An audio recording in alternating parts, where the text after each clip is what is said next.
I have put on a different top.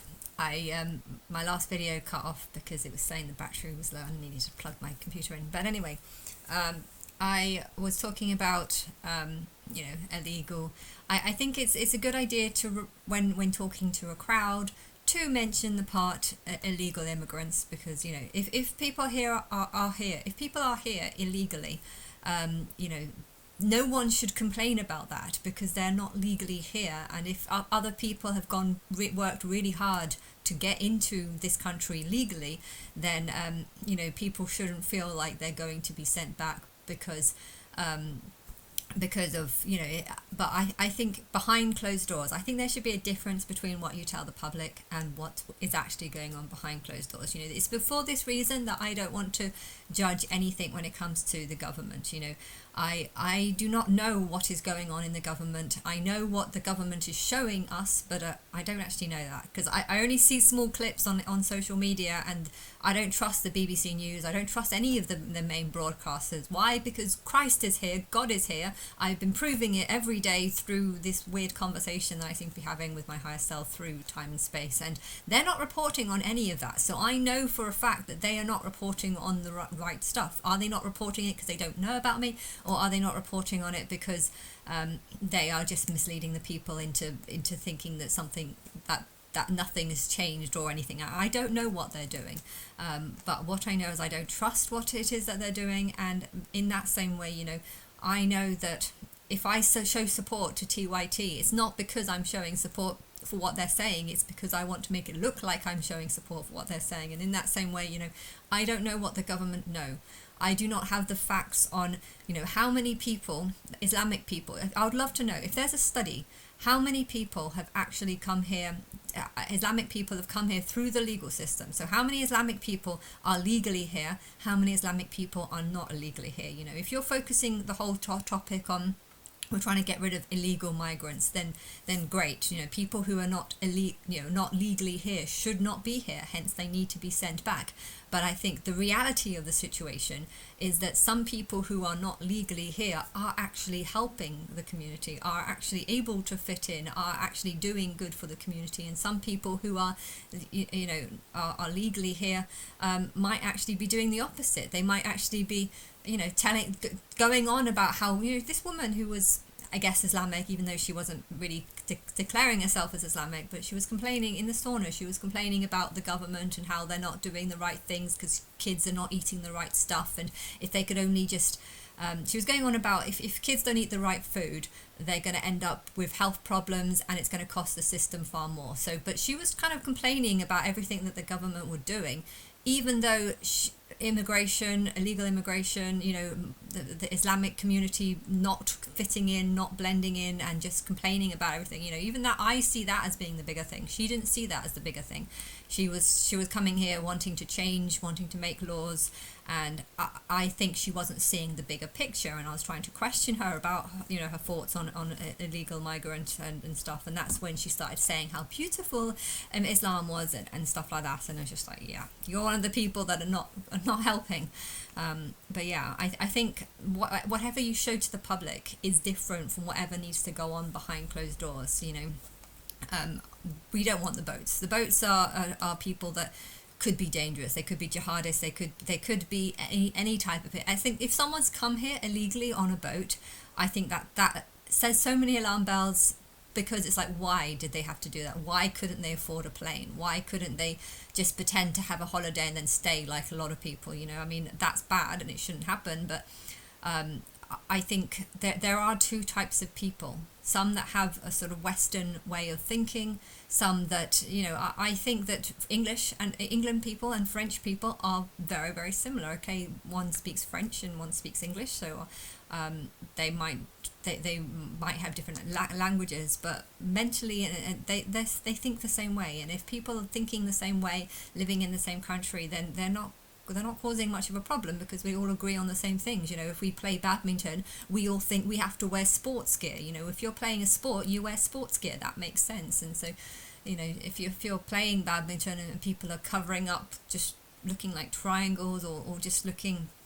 just like lots and lots of layers, and you can see trousers underneath the layers, and or Islamic, that those thin bed gear type trousers, and it just doesn't fit in. It doesn't make me feel good. If you want to, people want to hang around with people that are similar. Now, okay, variety is good too, but variety when you have common grounds, when you have basic beliefs, this is all good. But when you have two people that are just very, very different, and I know that Islamic people do support jihad, and jihad is the killing of non-infidels. I wouldn't feel safe living in my area if I was over 60, because I would feel like I might be mugged by these people because they would see me as an infidel.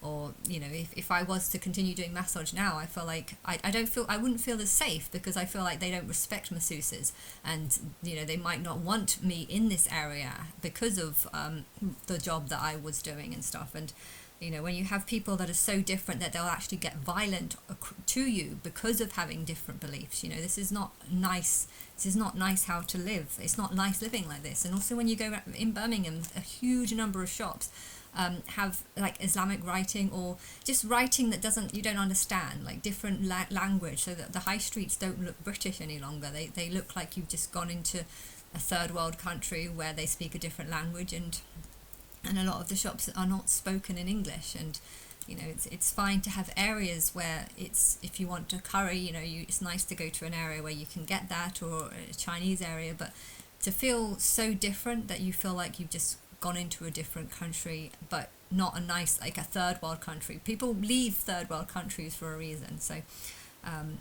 I would love to know. I would love to know the statistics on how this has happened, because I don't believe that it's the elites that have just brought these people in. Oh, we want to just to destroy everything that England has done and everything England stands for, so we're going to bring all these people in. I don't think it's done like that.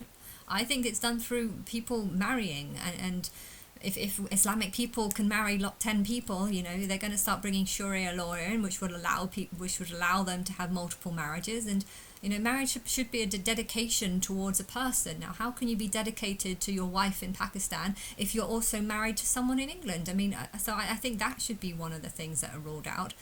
Marrying people in different countries should not be legal. There should be some basic things that the legal system in modern Western worlds shouldn't accept. And the marrying of people that are living in different countries should not be acceptable. If you are married to someone who's living in Pakistan, your loyalty should be to Pakistan and to your wife in Pakistan and your kids in Pakistan. You can't be marrying other people across the globe just because. Why? This to me just sounds like alarm bells as to why they're here, because they obviously want a visa.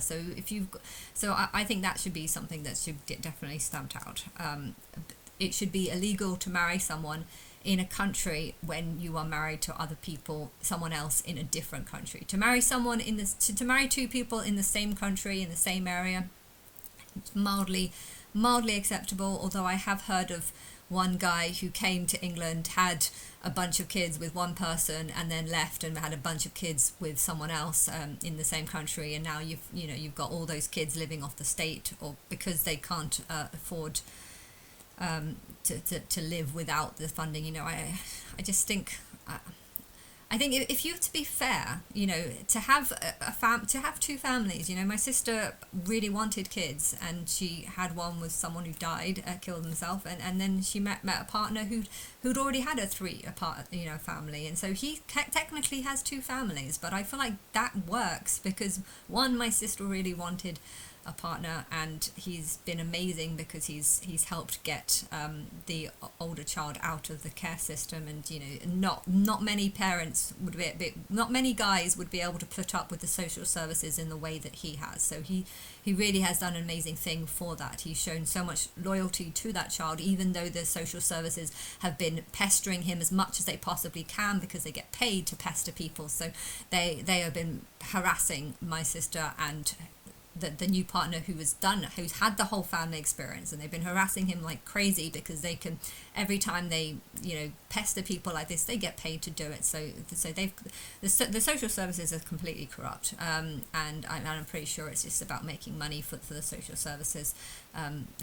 My sister can't do it, but this partner can, and he's done a good. So having two families, in circumstances, it works, because he's moved on from the first one. The wife, I think he's still in the process of getting divorced, but he's helped my sister and he's helped Leo get my sister get Leo back and stuff. So, you know, sometimes it works, but if it was the circumstance was different, and he literally just had like 4 or 5 kids with someone, and then just left them, to dump them, doesn't want to keep up the responsibility of helping to pay for them, and just start moving on to someone, you know, they should be deported. You should get these people out of the country, and you should say you shouldn't have come here because you're not helping this. You're not helping our community. You're just falling it apart by having overbreeding. This is your choice to have that many kids, and it's your choice to move on to the next one and forget about the old family. You know, this is, and Marco's not. He's, you know, he's still being around for the other kids. His two of them are one of them's like 18 and 19, and he's only got one under 18 now. So, you know, it is different. Some of the some circumstances are okay because the people are genuinely trying to do what's best, and other people you hear of cases where they just take the piss a bit, and you know, there's different types of people, how they handle things. So sometimes it's hard to make laws because you want it to affect a certain group of, or a certain type of person, but then you know that there are other people that have found themselves in the same situation, only they didn't mean to it. It wasn't something they planned. It's something that kind of they did it for good reasons. You know, my sister really wanted a child and wanted a father who was good and who could help get her other child out of foster care, and so, you know, him starting a new family, my sister, makes sense, and it's helped us because we can try and get social services away, which is an absolute nightmare. But yeah, there's other people that just have a lack of respect, and sometimes how you handle things or how you think about things is far more important than the actual scenario of what's ended up happening. How have you ended up in this situation? And I would love there to be a report as to why so many Islamic people are in this country, and why, you know, why are they not immigrating? Why are they not thinking that actually these veils are a bit silly? You know, I find it's almost an insult. Those veils are almost an insult to the human body. You know, human body is supposed to be about figure, about showing your body, and this whole belief that you need to cover up and wear clothes that are very, very loose so that you can't see any curves. It's body shaming. That's what it feels like to me. It feels like it's female body shaming. We don't want to see your curves. We don't want to see your breast shape and all that stuff. And, you know, there should be nothing wrong with this, but there are some people that genuinely think that women shouldn't be sexual or sexualized in any kind of way, hence why they have this completely different style of clothing. But for me, I think it's an insult, because I think our body shape and our being able to be attractive, you know, this is a nice thing. It's nice to be attractive to people. It's nice to look good. I feel good when I look good, and the whole, you know, I see it as a reminder of body shaming. We shouldn't look like this. We shouldn't have breasts. We shouldn't have hips and you know, an attractive figure. We shouldn't be like this. We should be think more concerned about how men look at us, and if they look at us with lust, this is such a terrible thing that we should put shame on ourselves, unless we try and hide our body. And this is the reason why children grow up feeling like they shouldn't be. When I was a child, I used to hate wearing strap tops because I didn't like the idea of showing breasts, or I didn't like it. But at the same time, this was kind of, I didn't like not. It's like I didn't like showing myself, but at the same time, I shouldn't have had to feel that way. I shouldn't have had to feel like I need to hide my figure or hide my shape. You know, you should teach kids to be confident with what they look like, and be proud to look good, to be proud to be a woman, proud to have breasts, proud to have hips, and you know, this whole women body shaming, it all stems from an Islamic belief that women shouldn't show their body, that they shouldn't be sexualized, they shouldn't be this. Why shouldn't we? This is our power. This is females' power. The female power is to be able to look attractive to guys, to make them, you know, feel like, you know, finding a partner is more important than whatever it is that they think is important, you know, and therefore the whole Islamic covering and stuff, it kind of annoys me, because it's like, almost like body shaming. Women shouldn't have breasts, we shouldn't have hips, we should just wear garments that are incredibly loose so you can't see in that, and that's not how it should be. People shouldn't feel like that. It's fine for kids to feel like that, because I guess that might be a kind of common thing for kids to not feel or not feel comfortable in their body. That's probably a fairly normal thing, or not want for kids to not want adults to be attracted to them. I think that's actually kind of a good thing, because adults shouldn't be attracted to them. So if kids feel like a need to want to cover up or wear baggy clothing, or wear stuff that's not sexualized, then that's a good thing. Kids shouldn't be sexualized, but for adults should be sexualized, and they should be proud to be a female. If you have a female body, you should be proud of that body. And the whole Islamic garments is just it's anti-female. It's suppression, and to say it's not suppression is just to show that you're brainwashed into believing lies and stuff. So, I would love there to be some sort of law that could help get Islamic people out of this country. We are not. I know promoting Christianity and Christian values is probably a good way of doing that, because that throughout the whole of the history, Christian and Islamic are two different things, and they've been separated because of having different values and stuff, and the idea that we're allowing it in because we're allowing Chinese culture in and stuff, but Chinese cultures are different. Chinese, that they look pretty, they look good, they wear the right things when they're playing sport. I see it as an intelligent thing. If you go to sports and you're wearing a sports outfit or a sports costume, this is what you should wear. This shows that you recognize that this is a sort of clothing that you're supposed to wear when you're playing sports. And if you're wearing some sort of veils, it's just, that's not sportswear. That's not what you're supposed to wear. I guess there's nothing really wrong with it, but there is something wrong with it if it's supposed to, if I see it as being standing for body shaming, and women not trying really hard not to sexualize themselves, even though women being sexual is actually part of their power, and women should have power. You shouldn't put them down and make out that they shouldn't have power, and therefore the whole Islamic belief is just very, very anti-me, and but yeah, I would love there to be a report on how has Islam become, how many, get like 200 Islamic people and find out if they're legal or not, and if they are legal, how have they become legal? What method have they become legal through? Have they become legal because, what is their reason? If there's a Home Office that is granting people legal access, what is their legal? What is their method of working out if someone should be legal or not? I mean, do they just say, have they got a criminal record? They're from Pakistan, have they got a criminal record in Pakistan? If they haven't got a criminal record, that doesn't mean that they should be allowed access into here. I guess through work is a good way. If someone's got a job, if there's a company and that person says that we need this person to work here because they've got certain skills, then great. But why wouldn't people in England have those certain skills? I mean, there aren't that many highly intelligent people in Pakistan. There's a lot of uneducated people. So I'd just love there to be sort of a research done into how so many Islamic people have come into this country. Not so much non-Islamic, because I don't think non-Islamic people are much of a problem. But I do know that there are a good group of people that don't want to be, that would see being anti-Islamic as being racist. And it's not.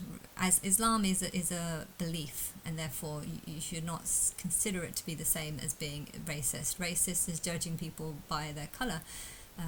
Although when it comes to race, a lot of Asian people are Muslim, and therefore if someone is Asian and they're in the jacuzzi, I would kind of want to be thinking, are they Islamic? Are they not? I don't know. I can't work this out, but to assume that they might be, Islamic because they're Asian, this isn't racist, because most Asian people do tend to be from the Islamic areas.